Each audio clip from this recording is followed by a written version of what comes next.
Hello, magandang hapon sa inyong lahat. Bago lahat kasi galing ako sa sobrang busy na no. Yung video ko kaninang umaga, stock video lang 'yon. Ha? Pero itong mga yung tungkol kay Josh Mojica tsaka Sir MG katulad nung dati, hindi ko po alam talaga kung ano yung nangyayari doon. Aalamin ko po siguro baka bukas mareakan ko ng maayos. Ha?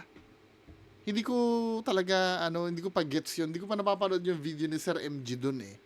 Then pa-shoutout kay Sir Claude Non Navarro, no? Pa-shoutout daw sa mga Eagles. Dasma Dakila Eagles ng Dasmariñas, Cavite. Lagi ko po pinapanood sa YouTube while working from home. Nakakales ng boredom. Salamat at naaaliw kayo, sir, no? Pag nag-ghost hunting po kayo, Cavite, volunteer po akong maging cameraman. Location, sir. Location, bigyan nyo ko location. Bigyan nyo kami yung talagang confirm na na talagang malupit na location. Tapos, sino pa ba? May nagpapabati pa ba? Anyway, yun lang ang nakita ko, no? Proceed muna tayo. Ito, matagal na tong issue na to pero may development. Naalala niyo yung si Derek Ramsey? Yung kanyang Porsche. Anuhin natin balik tanawin natin ano ba yung nangyari at ano yung kinahinatnan ngayon. Ito yung unang balita doon sa ni Josh. Ay, Josh. Sorry medyo pagod kasi ako eh. Si Derek Ramsey, yung Porsche niya. So, nag-start ito sa peking plaka.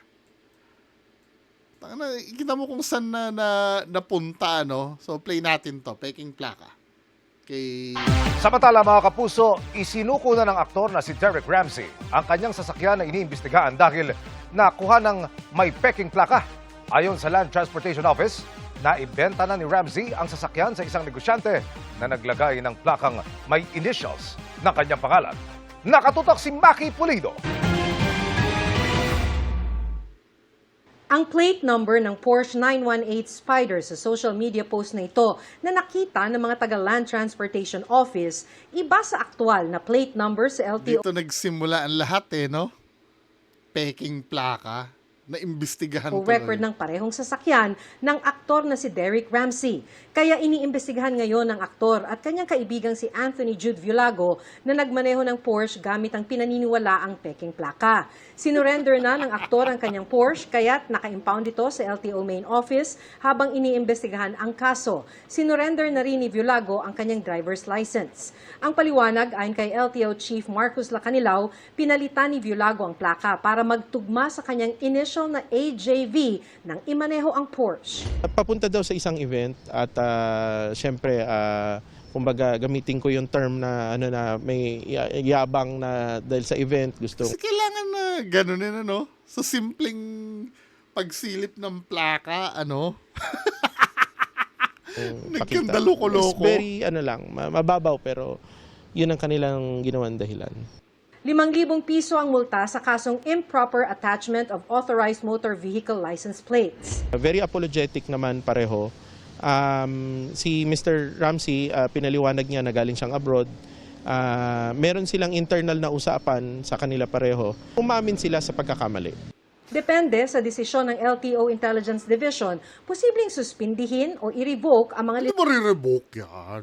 Hindi marirevoke yan si Derek Ramsey. Diba? Para naman tayo mga dito. Hindi marirevoke yan. Ipapaputol ko ang kwintas ko pag na-revoke ang lisensya ni Derek Ramsey. Hindi marirevoke yan. lisensya ni na Ramsey at Villago. Mabigat po yun, ma'am, kasi unang-una, pinalitan mo yung, kumbaga, pinapalitan yung identity ng sasakyan eh. Ibang plaka yun nilagay. So, bawal po talaga yan. Titingnan din po natin kung maayos lahat ng mga dokumento. Sa show Ay, cause hindi mamaya may development dyan. order na inisyu ng LTO, naka 90-day preventive suspension na ang lisensya ni Viulago. Pinapupunta rin sila sa August 24 sa LTO Intelligence Division para magpaliwanag. Pero sa halip ay pumunta na kahapon ng dalawa, sabay sa pag-surrender ng Porsche. Sa kanyang social media post noong August 16, git ng aktor, may proper plates daw ang lahat ng kanyang mga sasakyan. Sabi nga, I've seen the issue regarding the 918 Spider on social media. I do not drive any cars with fake plates. All my vehicles have proper plates. Please carefully read the statement issued by LTO to properly understand what is happening. I have not yet received any show cause order, but I will cooperate and appear when requested. To the LTO, I apologize for what is going on. Driving with fake plates is wrong and should not be tolerated. Yan. Maki Pulido nakatutok. Nahuli sila dahil fake yung plaka. Yung plaka pala na inattach doon. Para lang para sa car show, para magtugma na yung I don't know, sinabi yata binenta ni Derek Ramsey, 'di ba? So yung parang bagong may-ari ay gumawa siya ng peking plaka para mag-match lang sa initial niya. Para iyabang lang, no? So yun nangyari. Then ito na. Humarap na si Derek Ramsey doon. Actually, nasabi na kanina, no? Asher, ano ba ang pananagutan ng may-ari at driver ng supercar na nahuling gumagamit Wala. Na-mention naman skip na natin to. Na-mention naman na umapir na doon at nagpaliwanag at very apologetic naman daw. Anyway, maghihintay pa rin kami, maghihintay pa rin kami kung mare-revoke ba talaga o hindi. Kasi medyo mabigat ito itong susunod, no? So ito yung development dito sa kaso na to.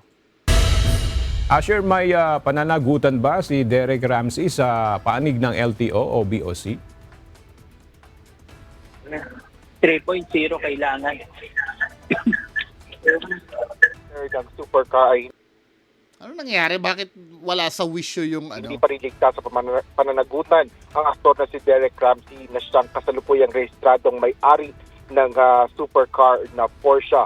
Ito ang nilinaw ng Land Transportation Franchising and Regulatory Board habang isinasa ilalim pa rin sa investigasyon ang issue. Itinuturing ng Bureau of Customs of Wait lang, merong mas malinaw na video diyan Wait lang, kukunin ko. Naipasa ko yun sa sa kay Sir TJ Hashimoto.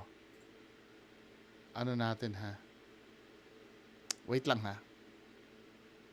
Kasi na to report na ito Doon tayo sa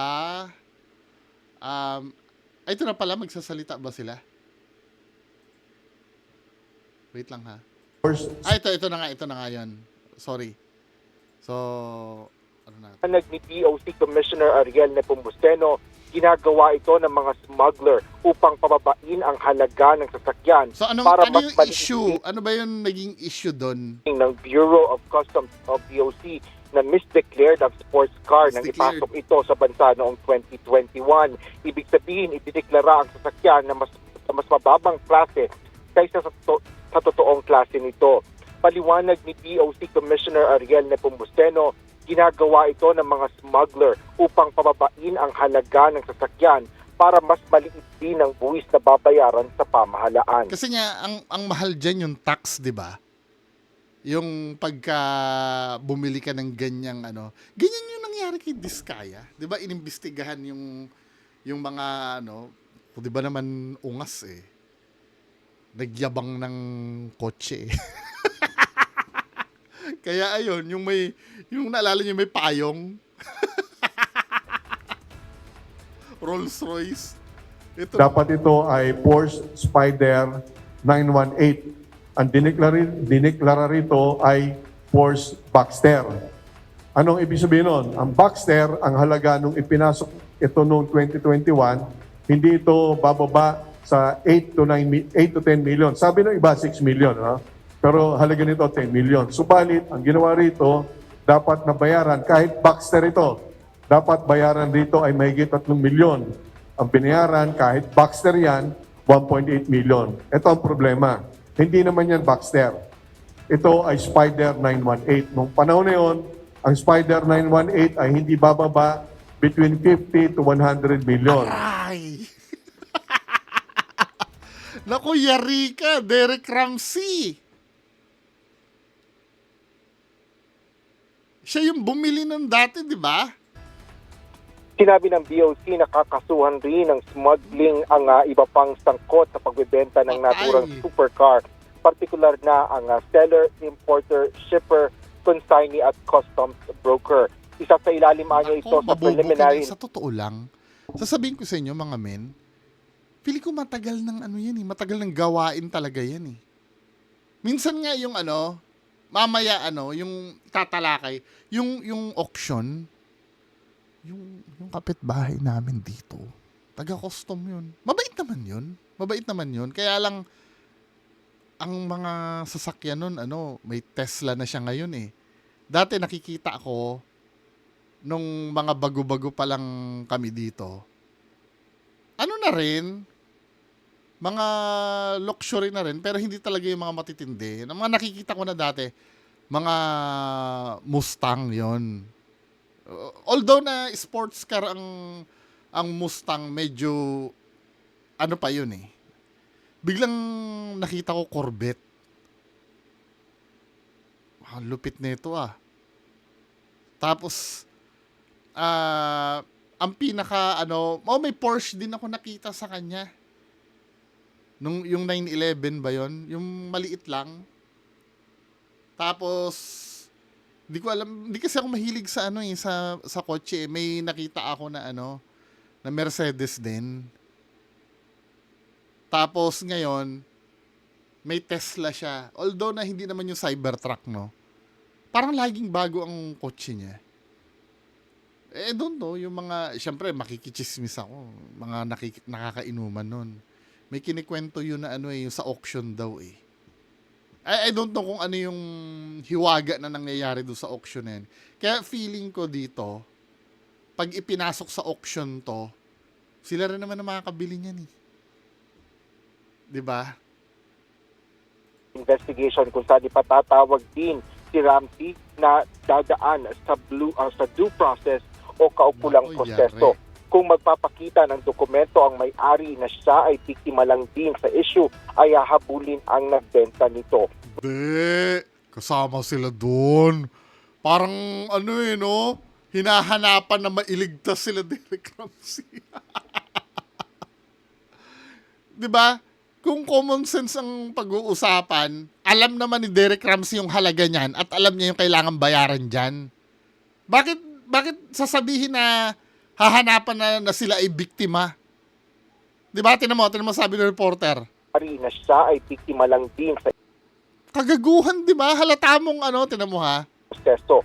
Kung magpapakita ng dokumento ang may-ari na siya ay biktima lang din sa issue, ay hahabulin ang nagbenta nito. Ngunit ayon kay Hindi ka naman siguro na ano na dapat nung bibilhin mo yan, let's say halimbawa biktima ka. 'Di ba? Sana nung bibilhin mo yan, alam mo naman kasi yung proseso eh. At alam mo yung magkanong halaga niyan. Pag ikaw ay pumayag na mali yung deklarasyon niyan, at maliit yung babayaran mo, alam mo sa sarili mo na maliit yun doon sa halaga ng kotse mo, tapos hinayaan mo, kasabwat ka na nun. At the end of the day, ikaw ang makikinabang dyan eh. Hindi naman hindi naman yung mga kasabwat doon ng mga broker, etc. 'Di ba? Kasi sila, nasa proseso lang sila. Ikaw yung magbe-benefit nung tapos ikaw yung sasabihin mong biktima lang. I don't know. Hindi ko naman alam na malay nyo, hindi ko naiintindihan yung proseso niyan. Pero, 'di ba, kung common sense ang pag-uusapan, bakit bibigyan nyo ng chance na maging biktima si Derek Ramsey diyan? Siya nga yung makikinabang diyan dahil maliit nga yung babayaran niyang tax.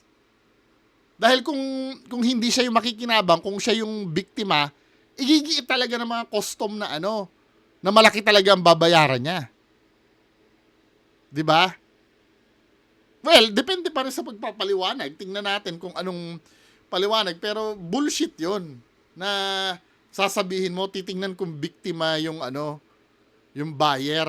LTO chief as din sa issue ay hahabulin makita ng dokumento ang may-ari na siya ay biktima lang din sa issue ay hahabulin ang nagbenta nito. Ngunit ayon kay LTO Chief Assistant Secretary Marcos Lacanilao, aalamin nila kung paano nagkaroon ng rehistro o papel ito sa ahensya kahit ito ay smuggled vehicle. Syndicate. Ongoing pa rin ho kasi yung investigation. Ngayon ho kasi siya yung current owner. Siya yung current registered owner. So lahat ho ng mga na-irehistro na ilagay yung pangalan doon at simula't sa simula, iimbestigahan po namin. Kasi nga yung may pagkakamali ho na nag-issuehan siya ng mga papeles, nag-issue ang LTO ng mga ganitong papeles. So hindi namin sinasabi na ligtas sila lahat kasi ongoing pa rin ho ang investigation. Revoke ang lisensya. Sa social media post ni Derek Ramsey, iginiit nito na siya ay smuggler o nag-import ng kahit anong sasakyan sa bansa, kundi nabili niya ito 4 na taon na ang nakararaan.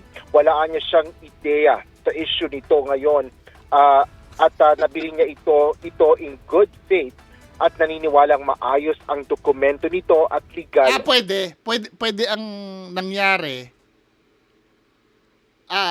Pwede ganito yung nakikita ko. Nasa Pilipinas na yan, rehistrado na yan ang binili ni Derek Ramsey. Yung proseso kung paano yan naidala dito sa Pilipinas, siguro doon nagkatalo. Pwede naman siguro. Kaya lang, papatunayan niya yon na binili niya na yan dito na ganun na.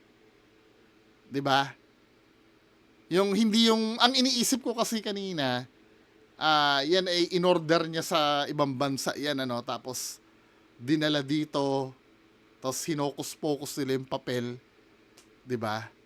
Pero tingnan natin yung parang ganito yata yung nangyari kila Diskaya, 'di ba? Na nairehistro. Yan muna ang latest mula dito sa Quezon City. Balik sa'yo, Aga. Maraming salamat, Asher Cadapan Jr. Tapos ngayon, yan daw ay i-auction, no? Paano i-minimize ito? Supercar, ipapa-auction. Ay, sayang naman. Ipasusubasta ng Bureau of Customs ang sports car na nakaregister sa aktor na si Derek Ramsey. Bukod sa paggamit naman ng peking plaka, natuklasang misdeclared ito at kulang ang binayad na buwis. Nasa frontline ng balitang yan si Gerard de la Peña. Nasa bakuran na ng Land Transportation Office ang supercar na Porsche Spyder 918 na ito. Ayon sa mga dokumentong hawak. Paano kaya maintenance niyan, no? Gagana ba yan pagka ang nilagay mong langis dyan yung nabibili sa Pilipinas? Baka galisin yung kotse na. Tsaka pa, aandar ba yan pagka galing Petron yung... De, joke lang yun, ha? Parang nung araw, no? Nung nasa nasa SM pa ako, na nagtatrabaho kami, di ba? May bagong labas ang iPhone. Tapos ang gamit nung iba, gamit namin, gamit ko nun Vivo eh.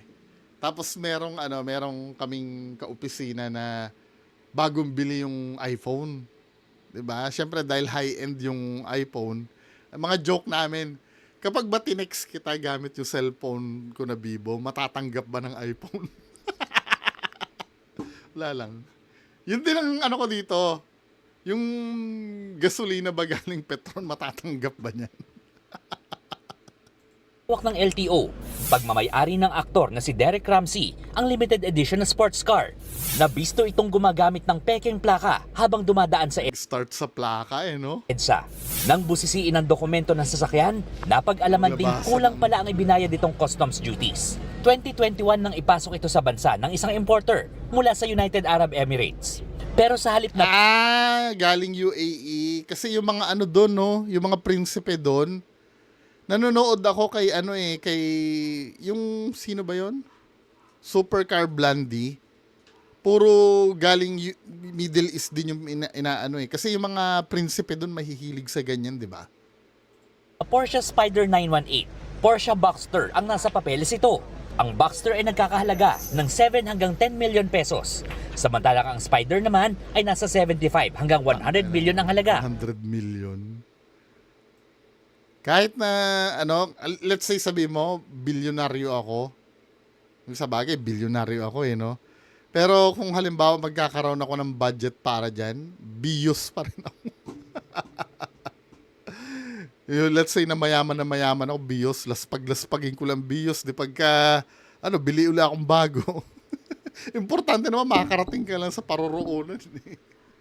Well, syempre, kung halimbawa, ikaw ay bigatin na need mo rin siguro ipakita na hindi ka basta-basta. Doon na papasok yung mga ganyan Kung ikaw ay katulad ni Tito Norms na trilyonaryo, di ba?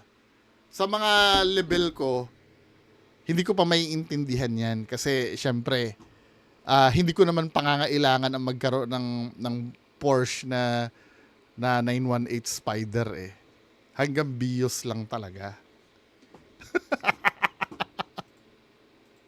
Kaya ang buwis na dapat ay hindi bababa ng 35 million, 1.8 million lamang ang naibayad.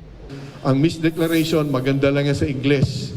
Ang ibig sabihin ng misdeclaration, pandaraya. Sa dokumento pa lang, nakita na natin na malaki problema nila. Dahil iba yung kotse sa deklarasyon. Maaaring makasuhan ng smuggling ang importer at consignee nito. Una nang iginiit ni Ramsey na naibenta na niya ang sasakyan sa isang negosyante. Pero hindi pa niya naililipat ang rehistro sa bagong may-ari. Kahit na, ikaw naka-acquire nun Depende sa paliwanag nito. Pero ayon sa BOC, hindi ligtas sa asunto ang aktor dahil sa kanya pa rin nakapangalan ng unit. Kapag natapos ang warrant of seizure and detention at seizure proceedings, ito ay napasa kamay ng gobyerno, ito ay i-auction natin. Sorry dun sa may-ari, kung biktima man siya, hindi ito mapapasa kamay niya at hindi namin ito ibabalik sa kanya dahil walang basehan sa batas. Hawak na muna ng... Hindi, di ba siya pwedeng sumali sa auction? Kailan gagas. Hindi, may babalik pa kaya yung pera niya. Magkano kaya niya nabili to? LTO ang sasakyan na kailangan ng regular maintenance para hindi bumaba ang halaga. Limited edition pa naman ito na 918 units lamang ang meron sa buong mundo. Kaya 4 lamang niyan ang nasa Pilipinas. Kaya lalo pang tumataas ang halaga nito. Sa ngayon ay nasa $3 million o katumbas ng 185 million pesos na ang halaga nito sa merkado. Sa gitna naman ng issue, may cryptic na Instagram story ang ex ni Ramsey na si Ellen Adarna patungkol sa excuses, paninisi at panawagan ng accountability ang nakasaad sa story. Hindi naman malinaw kung patungkol nga ito sa aktor. Sino pa ba ang pinaringgan nun? Babalita mula sa Frontline, Gerard de la Peña, News 5. Ay, ako, Diyos ko. Problema ng mga mayayaman, Yan, ubusin nyo yung pera nyo. Diba? Pero kung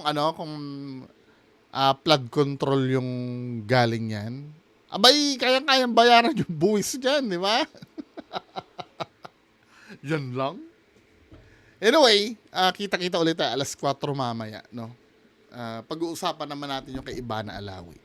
So, magandang hapon sa inyo lahat. Bye-bye.